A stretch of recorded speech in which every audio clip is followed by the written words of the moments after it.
More than 3 years after it happened, a double homicide in Fort Myers remains unsolved. Trish Rout from Crimestoppers joins us now with information on the case and what you can do to help. Trish, let's start off with refreshing our memories. What happened in this case? June of 2014, Deontay Redding and his stepbrother Zachary Blue had gone to a party. They were on South Street.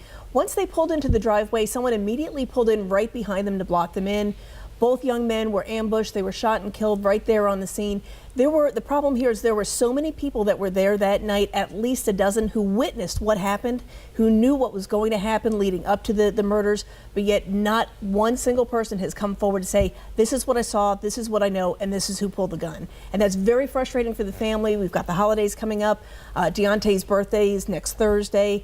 And all these feelings keep going on and on for the family. And the fact that they have a very good idea of who committed this crime, and the fact that so many people have made the conscious choice to not come forward is very frustrating. I know you have spoken with family members of some of these victims, and one of the mothers also believes some other parents are to blame. Let's take a listen to that.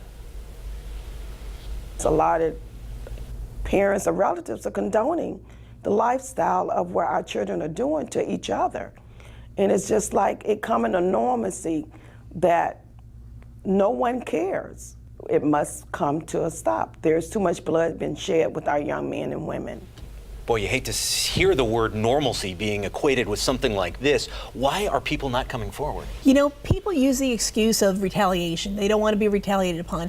But that's why Crimestoppers is here. We are that anonymous source that you can provide that information, and there's no way of retaliation because no one is ever going to know that you picked up the phone, that you called, and that you did the right thing for someone who, you know, was supposedly your friend, someone who you grew up with, and someone who the family sees all the time. Real quickly, Trish, what's the reward right now in this case? It's $1,000 at this point, cash. All you got to do is call us 24/7. That money's ready, but most importantly, provide justice for the family. All right, thank you so much for coming by this morning. You can get in touch with Crimestoppers in one of 3 different ways. You can always call them at 1-800-780-TIPS. You can also email a tip at p3tips.com.